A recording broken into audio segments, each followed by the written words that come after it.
Israel Prime Minister Benjamin Netanyahu and his wife, Sarah, hosted a high-profile diplomatic reception this week in our nation's capital at the Blair House before he departed to return back to Israel after almost a week of high-profile meetings.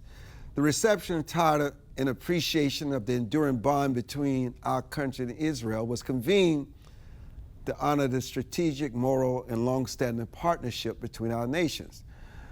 The reception, which took place just steps away from the White House, and I must tell you, it was my first time at the Blair House. And do you know the Blair House is almost twice the size of the White House? I had no idea. It too was built around the late 1800s, but did not open its doors until 1989. And walking in that massive castle-looking place with all these dignitaries and high-profile elected and appointed government officials and allies gathered to reaffirm the United States' commitment to its relationship with Israel.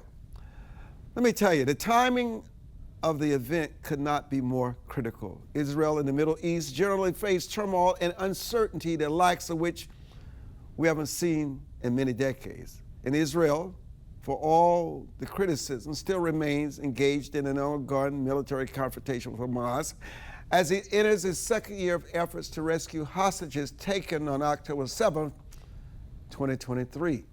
Simultaneously, it continues to face threats from the Iranian regime, which has launched thousands of missiles toward Israel. And additionally, Houthi militants in Yemen have periodically targeted Israel with drone and missile strikes. And what does this underscore? It not only underscores the warlike that we face in today's time as never before, but it also underscores not only the bond between our country and Israel, but also, I think, a reality that Israel may not be able to withstand the mounting regional threats without the steadfast support of President Trump and the United States. And so we invite our CIA operative on today to talk about the Prime Minister's visit. The fact there's been little in the press about what was accomplished and what was discussed and what can we expect going forward. Mr. Operative, thank you for joining us. And what was different about the Prime Minister's third visit to the United States compared to the last two?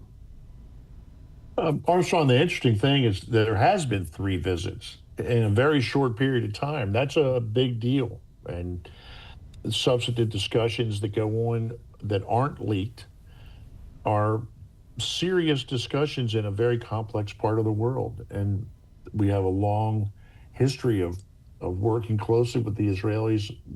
With the big issue, any kind of a small problem is always blown into a giant problem by the media in hopes that they can rupture the relationship. But the fact is, it just stood the test of time.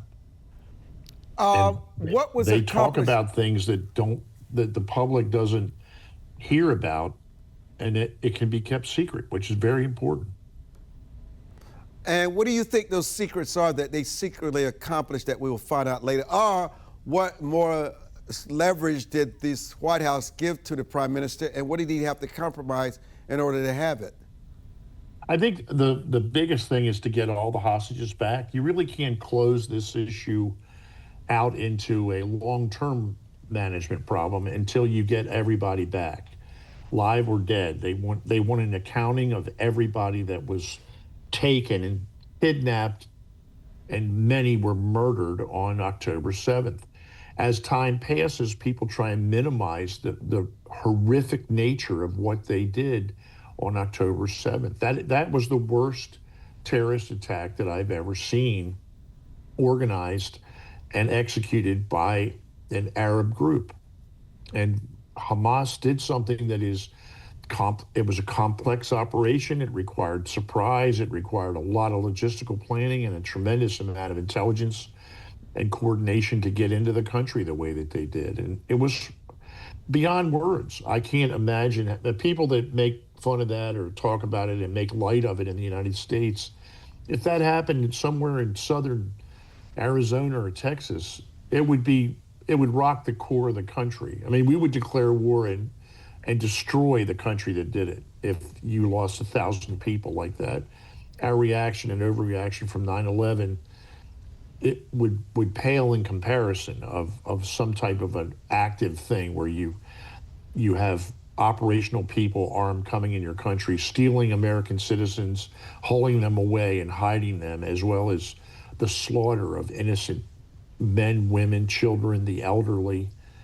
Some of the scenes, I would hope that the Israelis release the video, the GoPro camera video that were worn by the operators, so people can see what they did. Well, you know, we shouldn't hide that. We should show that. Actually, they have in a traveling Nova exhibition, which I think just left Washington, D.C. on July 7th. You know, but to bring your point home, at the reception this past week, there were about 14 hostages in attendance, and after the ceremony was over, the Prime Minister met with them privately, which tells you, and even when he spoke about his glowing respect for President Trump and how Trump and dropping those dirty bombs showed his commitment to Israel and gave Israelis a lot of hope about the renewed bond between their country and ours.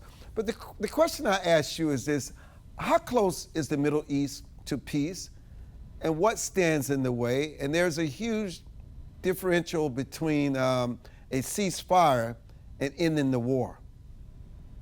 I think that we are closer now than we've ever been to a peaceful solution that would unite the Arab world and our allies. And we have very close allies in the Arab world and the Israelis, and to come up with a solution that further isolates the radical Islamic components of several different countries and groups. We're very, very close to that. And it's a very sensitive time to come up with the final solution to do this, but that's why you have talks like this, and the president's trip out to the Middle East when he went to Saudi Arabia, the UAE, and Qatar. That was a key component of that whole strategy to solve this in a way that eliminates this from ever happening again. Well, then what does the new Middle East look like, Mr. Operative? It's the reversal of this global centralized power model, which is never going to work in that part of the world for sure, and certainly not here. But now you have a momentum that's surfacing with individual countries and your individual identity, your individual brain power, and the culture that you have. Your culture is valuable. To have everybody under one world government, it's just, I mean, we did this in World War II. There was a one world government, 1,000-year Reich model. It's just folly on the international scene. But people still think it's viable. You know, maybe if we do it one more time, it'll work. It just doesn't. History doesn't work that way. Well, then here's the critical question for you then, because I think many would agree with your assessment of history. What role does America play in it, and what role does Israel play in it? The key components of the U.S. machine, and this was something that Reagan emphasized a lot in his two terms, was the real power of the United States is the economic engine of our power, the brain power, the economy, manufacturing capacity, and just the ingenuity of the American worker. That is a very powerful machine, and much more powerful than the military, because it's constructive, not destructive. And the Israelis have tremendous manufacturing and specialized research and development. They have advances in the medical field, emergency medicine. There's so many things that can be exported by them in a position of peace where there's stability and open dialogue, where that expertise and capability can be spread around to other countries. And the U.S. has a similar role right now. And the president realizes, and I'm all in on this, is the power of the economic engine of the United States is a better motivator than the risk of being attacked by the U.S. military. He's using the economy, the power of our manufacturing, and the willingness to open doors for people to diffuse these age-old things where the first choice is not send in the army. You send in people from private enterprise to talk about how do we do such and such in this country. And it's a very, very powerful tool. And people are trying to expand now with AI and other developments that are moving at breathtaking speed. And the U.S. wants to be at the front of that. And Trump is putting the U.S. at the front of it. And the role Israel will play? The Israeli intelligence capability is extraordinarily good. And like some of their Arab allies that are absolutely impressive, the way that they can do human intelligence. The U.S., in large measure, I think, is out of the human intelligence business. We're certainly not doing it well, and I'm not sure that we do it all that effectively in some of the most important areas. But the Israelis are willing to risk, and other Arab states like the Jordanians are willing to risk. They will take huge risks for human operations, but they get a huge return on it. It's not a reckless risk. It's measured and calculated risk. If the gain is extraordinarily high, it's worth taking risk. The U.S. is systemically risk averse, and that costs you because you cannot get everything that you need through intercepts. You know, before we vacuum everything out of the air, but it doesn't answer the questions for us. Before we go to break, on a side note, if relations between Israel and Syria are restored, can you see Netanyahu visiting Damascus? You know, I don't want to jinx anything, but when you have a peace agreement, like the accord that was, the Abraham Accord that was originally designed in the first term, that has potential to go in directions that people are afraid to even say it could go in, because you don't want to cause anybody to start working against it. But if you're talking, you're not going to be shooting at each other. And we have been shooting at everybody since 9/11. And my God, it's time to step back from that. And some of us were saying this early on, that we're not going to be able to kill our way out of this. And every time you kill somebody collaterally, you're making more terrorists and more people that hate you. That is a fact. Hold that. It is, this is the Armstrong Williams Show. We'll be back.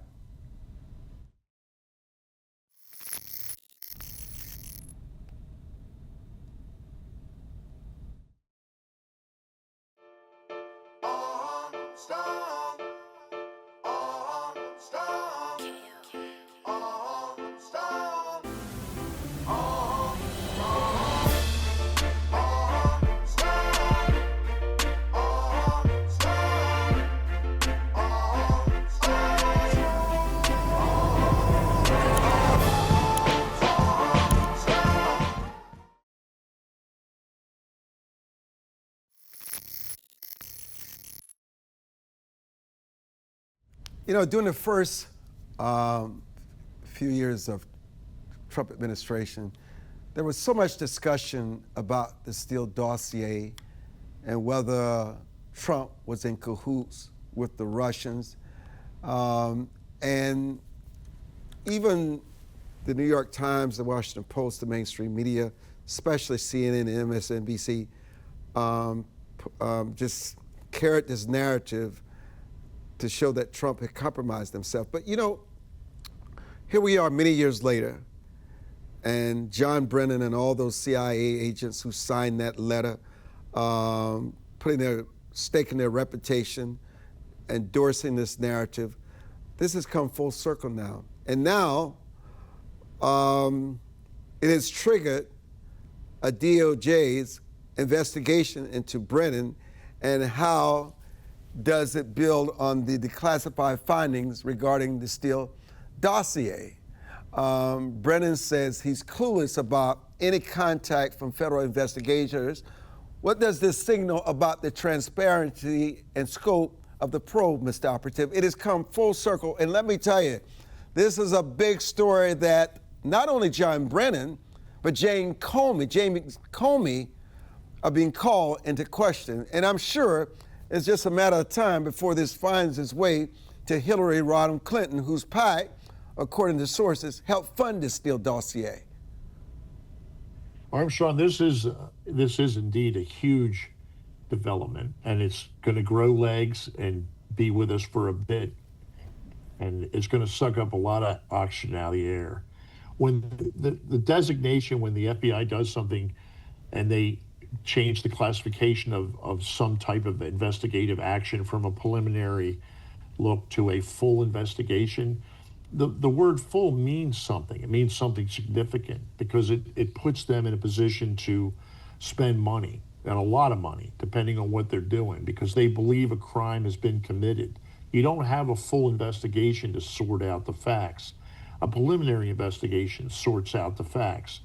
But if you shift that to a full investigation, that means the machinery of the FBI is assembling to go after people and to build a case and prosecute a case.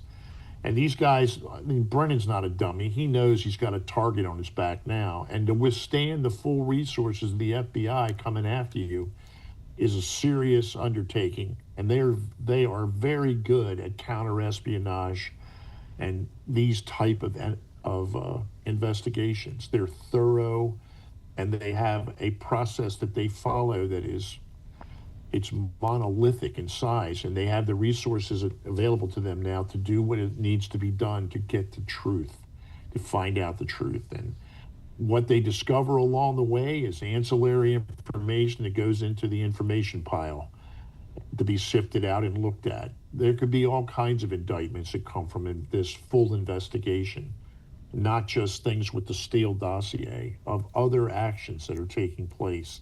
Brennan's not a dummy. He is a very capable guy. And he knows he's been dancing on the edge of a razor blade with the things that he's done since he left the government. And I think there's going to be a reckoning here in short order on the misconduct and overreach of former government people that are doing things that are incompatible things that they know they're incompatible, but they think they're bulletproof because they're politically connected. What do you say? I don't think that's the case anymore. What do you say to those that much of this is being fueled by Trump's personal animus toward Brennan and Comey, because they literally tried to take him out. They literally tried to put him in jail. Or is this politically motivated, or is it legitimate? I think it's all legitimate, Armstrong, and I think it's driven by the groundswell of the American people that voted Trump in. And Trump doesn't have the ability or just the inclination. He's not going to be putting pressure on the FBI director or the Justice Department. They just are free to chase down crime. And this clearly is right in their wheelhouse on what they've discovered through the preliminary investigation in the last 6 months. Now they have a full investigation. And when the FBI puts that in gear and puts 200 agents that know what they're doing on this issue, they're going to find out what really happened and who was involved and who did what and said what.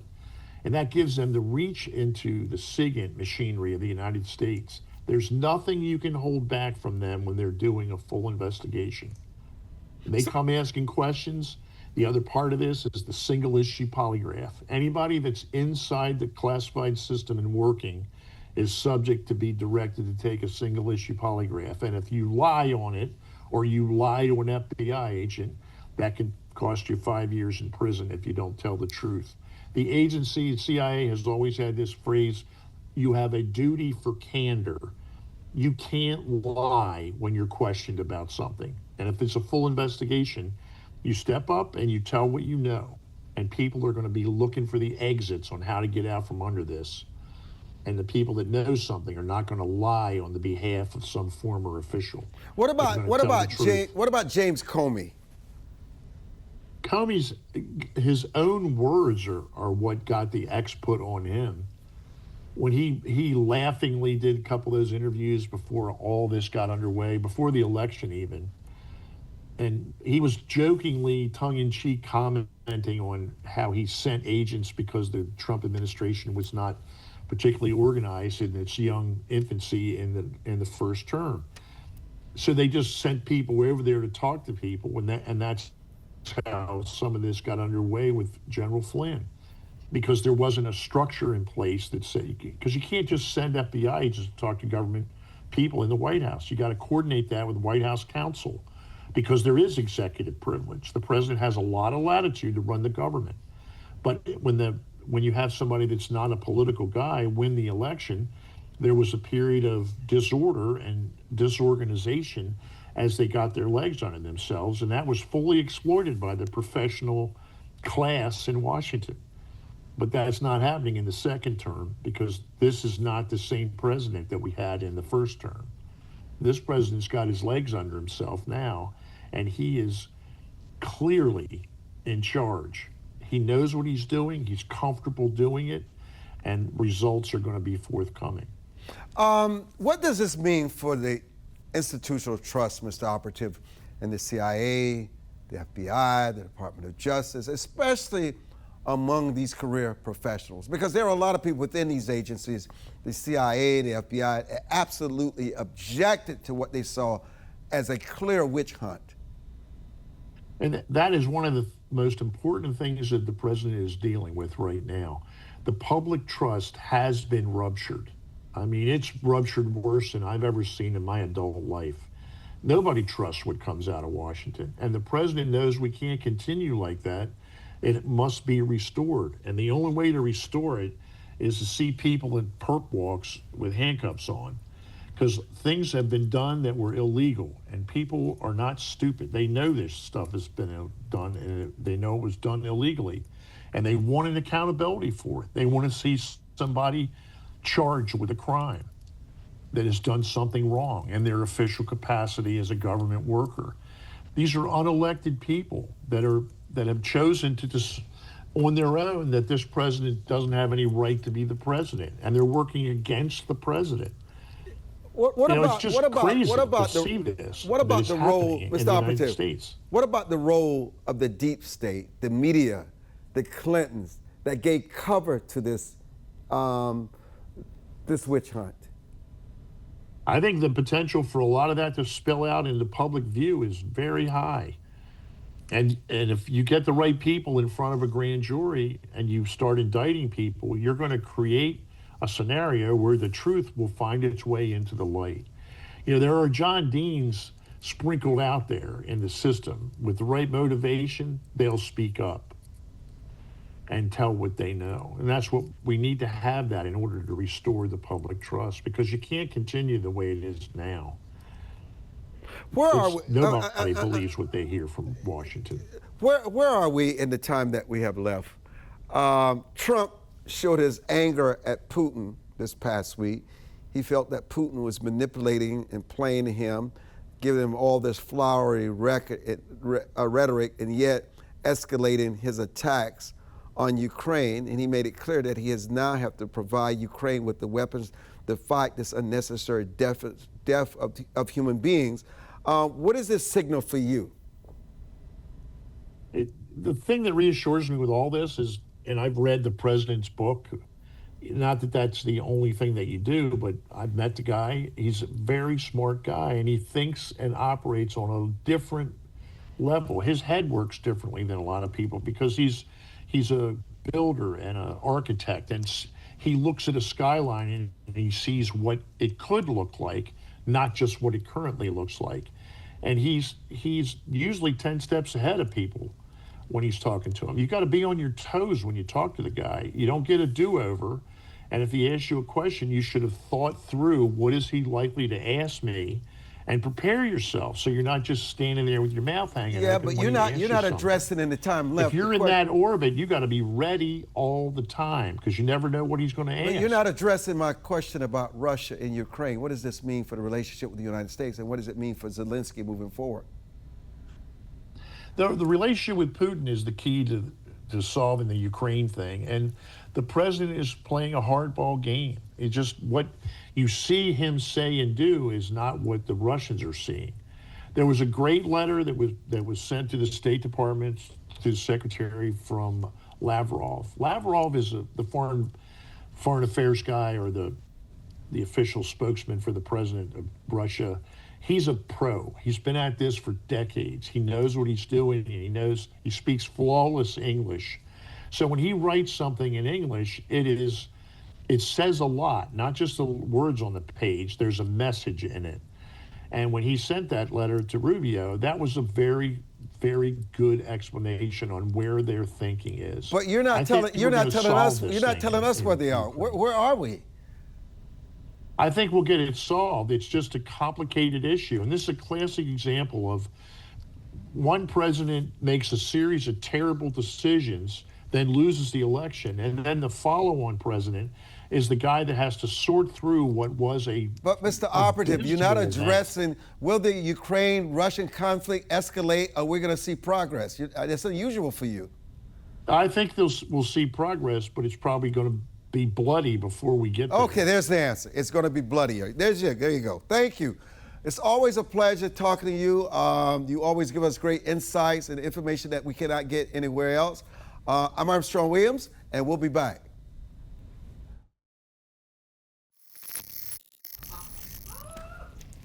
That was bizarre.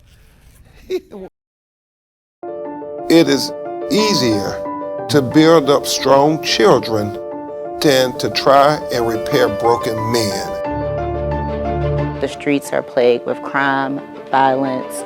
There's a lot of poverty, and it's all a result of lack of education that's happening in our schools. So it really is a crisis.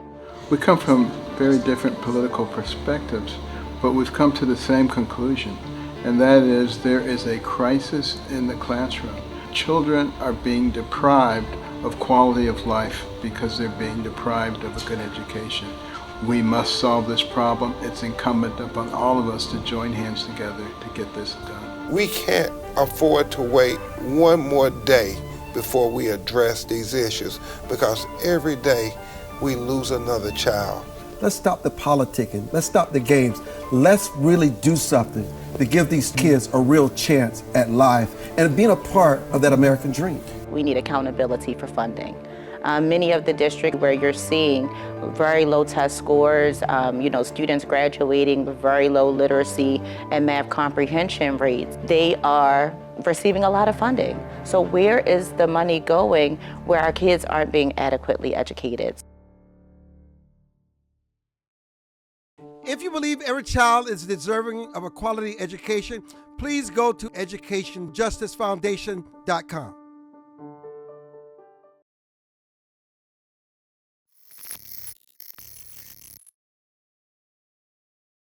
And welcome back to the broadcast. I see Logan. I see Nathan. Hello, Nathan. Hi, Armstrong. Good. So you are there. Hello, Logan. Hi, Armstrong. Welcome back to the broadcast. Thank Nathan, you. So the Supreme Court is weighing in on this case on whether men should play in women's sports. They've decided to weigh on it. We already have a precedent for this case when they made a decision about the kids and this gender affirming. What do you think this will end up, and why do you think the Supreme Court has decided to weigh in on this issue? Well, I don't have Nathan. Well, I'm here. I just I'm not a court reporter. I'm a congressional guy. But you know something about these issues, these culture issues that the Supreme Court has decided to weigh in on, these culture wars? Yeah, I mean, I think it's interesting. We've got a Supreme Court that has made a lot of really significant decisions on a variety of issues, but has also punted. And I'm thinking here of the recent birthright citizenship case, where they did have a ruling, but they didn't actually address that major issue. So it'll be interesting to see exactly what comes down from the Supreme Court. But Well, what about what the judge just ruled on Thursday, saying that the president cannot implement his birthright citizenship? Yeah, I think that the fact that the Supreme Court punted the issue suggests that they're, and I'm saying this again not as a court specialist, that they're probably going to wait for it to come up again if this particular case works its way back up, because it certainly didn't seem like they were done with attempting to resolve it, and it seems like it's going to come to a head in the next next few weeks or months or years. Do you think the GOP and the House and the Senate is going to pay a price for the passage of this big, beautiful bill in terms of that the Senate and now the House is in play in the 2026 elections? Well, that's a very interesting one, and certainly the Democrats are running on this, the notion that, for example, the cap on the provider tax, the fact that there is going to be this phase out, essentially, of Obamacare expansion for Medicaid, this is going to be very politically unpopular. On the other hand, right now the Republicans are banking on the idea that the extension of those 2017 tax cuts and various other measures, as well as some new taxes like no tax on overtime, no tax on tips, new deduction scheme for Social Security, they're banking on short-term economic growth of up to 5.2% GDP growth per year over the next 4 years. If we actually see that, if we see economic growth, I think the midterms might not be a thrashing for the Republicans. On the other hand, it's a very interesting political scene. You now have Elon Musk with this America Party idea, possibly contesting some purple states or purple districts. Still a long ways out from the midterm, and we could see some interesting things for sure. You know, I want to come back to this, but let me get Logan in on the conversation. Logan, I know you followed this bill. I'm curious what you see as some of the key provisions of the bill and which promises are being delivered on, and how does the bill, Logan, address core economic concerns like inflation, job growth, and small business support? And also, are there major tax or regulatory changes the public should be aware of? Well, I have a couple of problems with the bill. And in general, I support about 85% of it. But I think there's some provisions in the bill which really are anti-business and anti-growth. And I'll give you one example. One is the exempting from taxes on overtime work. You know, the fact is, what you're doing is you're giving people an incentive not to work very hard so that they have overtime. But maybe even a worse thing about that provision is that the overtime discourages employers from wanting to hire additional people, and it has an impact on employment, I think, in the long run. But generally speaking, I think the overall incentives in the plan are basically a bunch of political compromises. You may agree with some, you may disagree with others, but I think net, it will have a beneficial effect to the economy in the short-term intermediate run. But my biggest concern about the great big beautiful bill is that it doesn't address the issue of our huge deficits. It actually contributes to the deficits. It depends on how you calculate what those deficits are. But in general, it doesn't address the issue that we have to bring our deficits down and address the whole issue of our national debt, which I think long term will have a negative impact on our economy going out the next 3 to 5 years, and especially on Social Security and Medicare. You know, Nathan, what does this bill really reveal about the president's legislative priorities in his return to power? And is this a practical policy document or a political message dressed as legislation?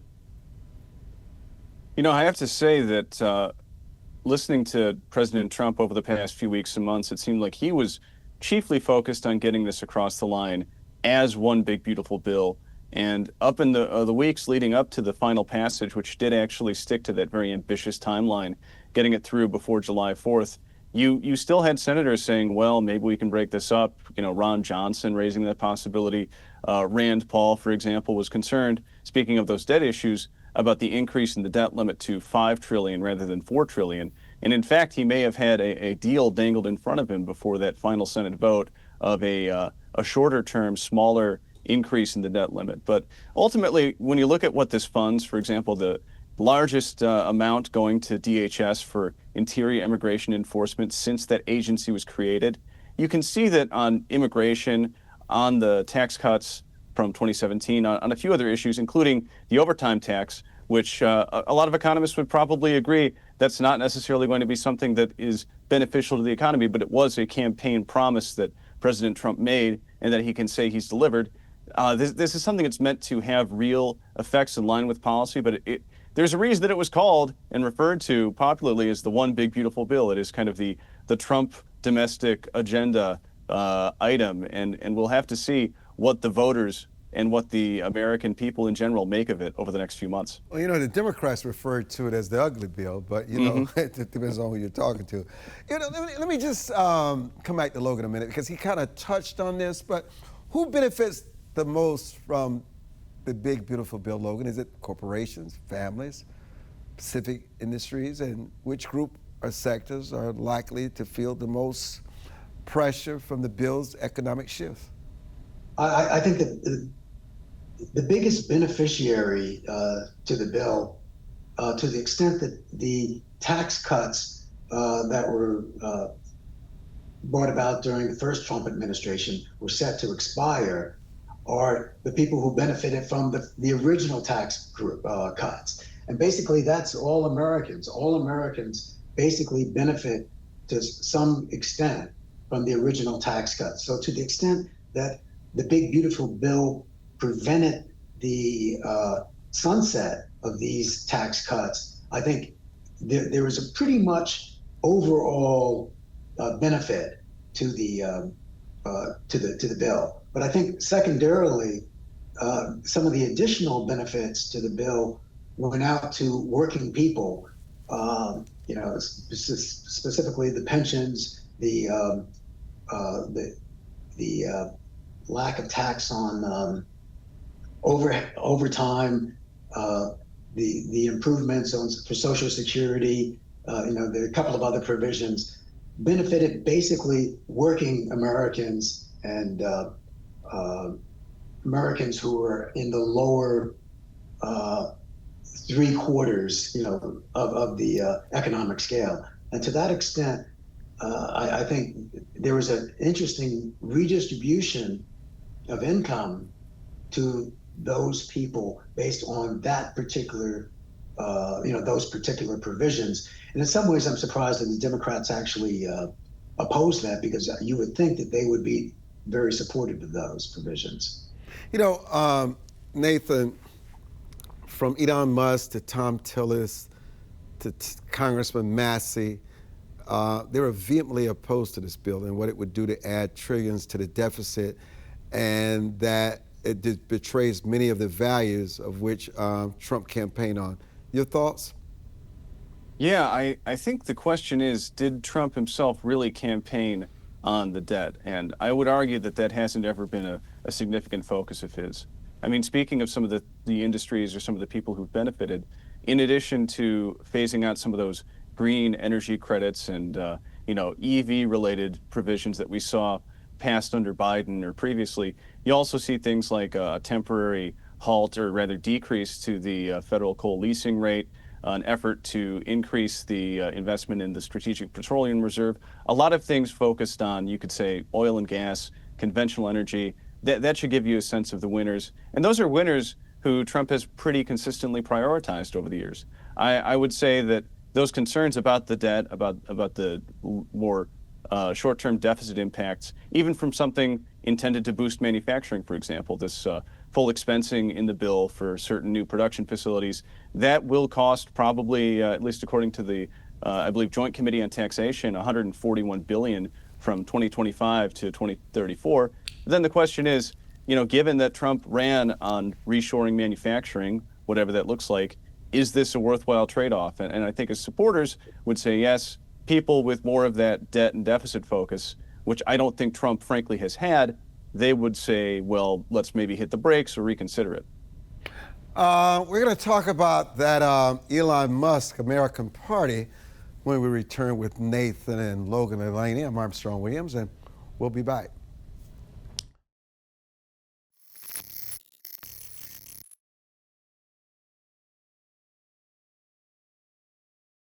As a home buyer, you need a lender who cares about your home ownership dreams. United Security Financial has been helping families secure their dream homes for 30 years. We're a national fair practice lender that provides affordable mortgages and low down payment programs to eligible home buyers. To learn how United Security Financial can help you secure your dream home, call 1-800-373-4186.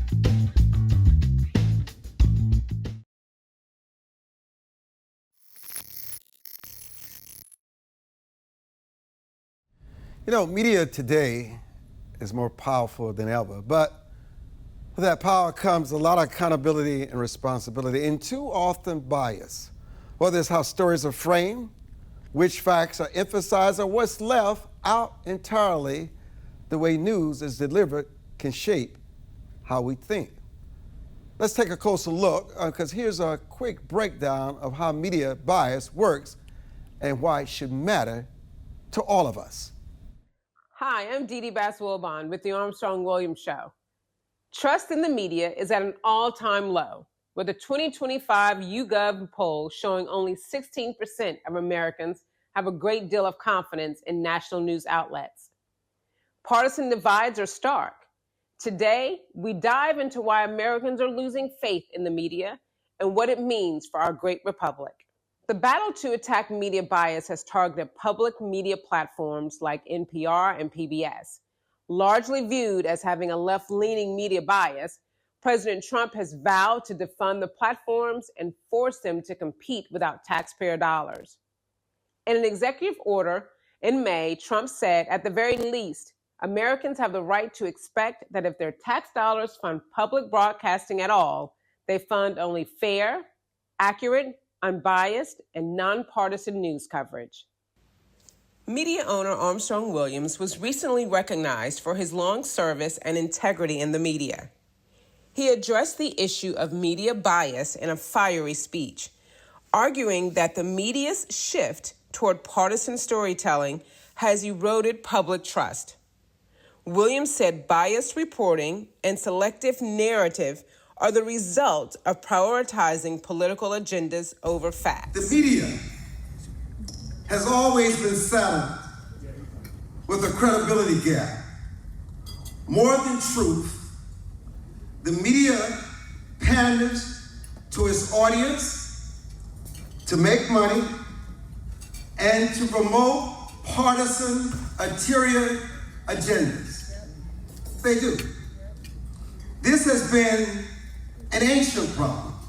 It's not a new one. Williams, a longtime conservative media mogul and host of this program, demands the truth from his media platforms, whether it's from the left or right.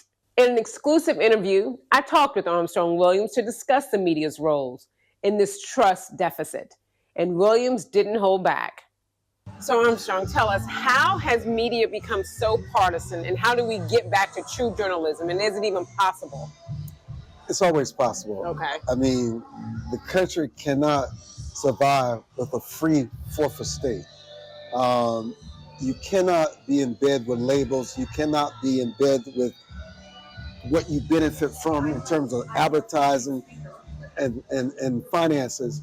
You cannot compromise the truth for money and greed. And what we have now is a press that's not really free. I mean, the press really believed that Donald Trump was so dangerous, they're willing to lie and create a Steele dossier. This is how far we've fallen and we've lost trust. So people don't know what to believe. There's so much propaganda. And when you turn to social media, they're so unregulated. Just a lot of stuff is out there propaganda. You need a fourth estate. You need a free press for the survival of your country. The numbers don't lie. Trust in media is fractured, with Pew Research showing Democrats and Republicans rarely agree on reliable sources. Armstrong Williams and everyday Americans agree. Partisan bias, selective reporting are driving this crisis. So where do we go from here? Maybe it's time we demand better, dig deeper, and think for ourselves. I'm Dee Bass-Wilbon for the Armstrong Williams Show. Well, that really caught me by surprise. I had not seen that package. I didn't know it was coming, but a pleasant surprise. Our corner realm should always be trust. Hey, so welcome back. So what is it that Trump and Musk, when they represent? We talk about the individual and there's alliances signal about the future of American politics. But all of a sudden, Elon Musk wants to form, Nathan, a third party. Now, we've seen this before with Ross Perot. 62% of the American people want it, but it's never worked. He has the resources, but here's the issue. If he forms a third party now, it's going to decimate the Republican Party more so than the Democratic Party, and the Democratic Party will be all for it. Why now? Is this also personal? Nathan? It feels very personal, doesn't it? We saw the term I think Gen Z uses is a crash out from Elon Musk over the past few weeks after leaving the government, making some rather strong claims, some rather inflammatory accusations about President Trump. And then right after the passage of this bill, which he had vocally opposed, he sets up a poll on the social media site that he owns, asking people if they support the notion of launching a new America party. And of course, Trump hit back on Truth Social, claiming that Musk's objections were about the end of the EV mandate or similar policies in the bill, which, I mean, in fairness, Trump in his post did not highlight the debt, which seems to be genuinely an issue that Elon Musk cares about. I can talk about this more. I spoke to some senators yesterday, got their thoughts on the party. A general consensus that I heard was we have to kind of wait and see. Seems like Musk has been a little bit all over the place. It's not that long since he was wearing that Trump was right about everything hat. So who knows what we're going to see over the next few weeks. One thing for certain, that bromance is over. You know, Logan, you and I, ages ago, it seems like a century ago, you and I attended the Republican convention in Minnesota. I don't know if you're too young to remember that, but they were talking about a third party then. Is it more relevant today? We always hear this along the way because we know both political parties, really, that's the last thing they want is a third party because they work together in some ways that we don't always see, and there are issues and agendas that neither party want to address that people feel that a third party can. You know, the issue of the third party pops up every generation, and probably pops up several times because factions in parties tend to drift apart. And I think that's sort of the natural evolution. When you have a two-party system, the issues change and evolve over times, and either the party changes in unison, which rarely happens, or you have certain segments of the party that are further to the, and I'm going to use left and right, even though that's not maybe the best term, but the issues change and the people in the party change, and so there's certain segments that say, well, maybe we need a third party because the old party just doesn't represent who we are because of this natural evolution. The way our country has worked, over 250 years, is that we've had a very strong two-party system, and the two parties, even when they split up and you get a third party, they tend to come back to the two party because we find it's more efficient to try to come to compromises with people who you mostly agree with than to try to be a fragment outside of the two-party system and have, basically you're locked out of the party. It's not like they have it in Europe where people are forming coalitions all the time, and the coalitions are always forming and falling apart probably more rapidly than, we have calls for third parties. So I think, Musk call for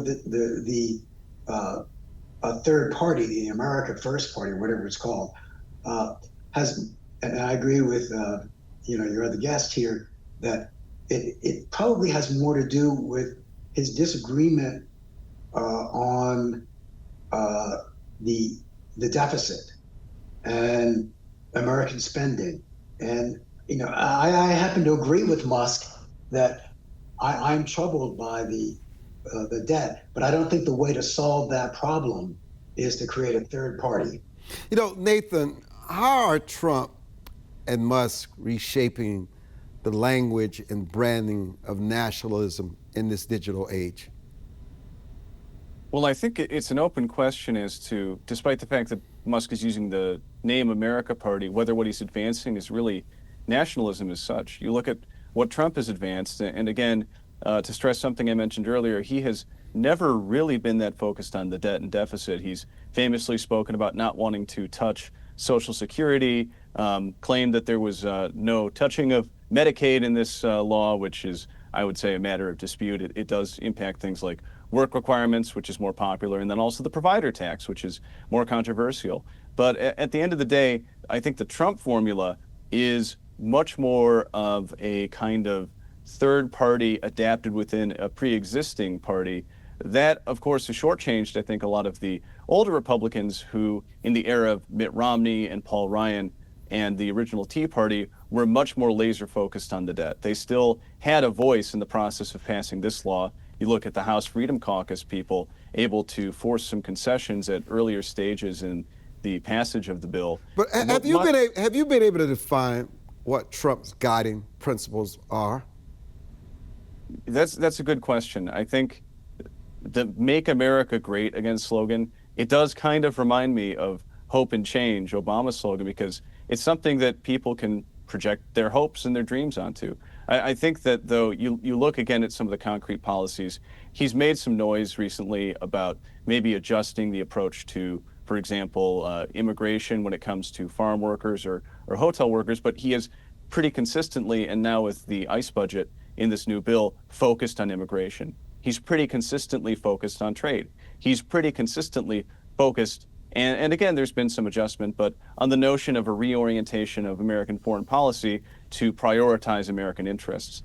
We can quibble as to whether or not he's delivered on that. Those I would say are like the three-legged stool of what Trump has advanced. I don't see that from Musk per se. I see a somewhat different focus, but certainly I think he would like to take up the mantle of a kind of centrist third party, but one where, frankly, I don't think that, broadly speaking, the issues he has chosen are ones that are going to resonate with that 80% in the middle. Nathan Worcester, award-winning journalist with the Epoch Times, Logan Delany, our CIA operative, WJLA 24/7, Howard Stern Holdings staff, and for those that continue to watch and give us your feedback, thank you for watching this edition of the Armstrong Williams Show.